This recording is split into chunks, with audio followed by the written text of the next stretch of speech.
Hey, welcome back. In this video, I'm going to show you how to add payment methods to your Shopify store. So, you need the access to the admin dashboard. This is the first thing that we need to do. And then we're going to set up the payment method from the settings. We're going to click on settings. And from here, we're going to see the list of the settings that we have.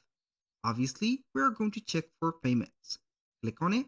And here, we're going to get the initial payment method and also the additional one. So for the additional one, we have PayPal and we have some more.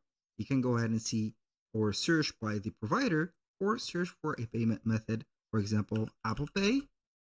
And if you don't find it, it is okay. You can go ahead and type in Visa card or Visa, and you're going to see here the type of the payment method that are available. And for the primary payment method, we're going to click on Manage here.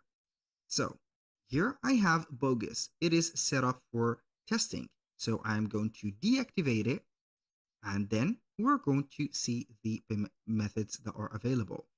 Obviously, if you have already a plan, and this is a must to set up the payment method, you're going to see Shopify Payment, which is a very excellent choice to collect your payments. So if not, you are not going to use it, you're going to choose a provider. We have Adyen, we have a lot of providers. We have Pioneer, we have the well-known, which is Stripe. But unfortunately, it is not going to be available in my country.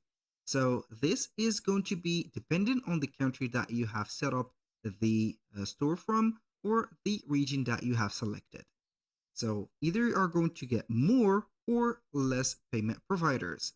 So if you want to see here something convenient for you, you can go ahead and type in Visa, for example, or BTC, for example, if you are going to search for cryptocurrency payment. You can see that on the secondary or the additional payment methods. You can go ahead and activate PayPal or add another one, like, for example, I'm going to find it in here, crypto. I know that we have a cryptocurrency that we have it. So we have the Bitcoin, Ethereum, and etc. If this video was helpful, please hit the like button and don't forget to subscribe.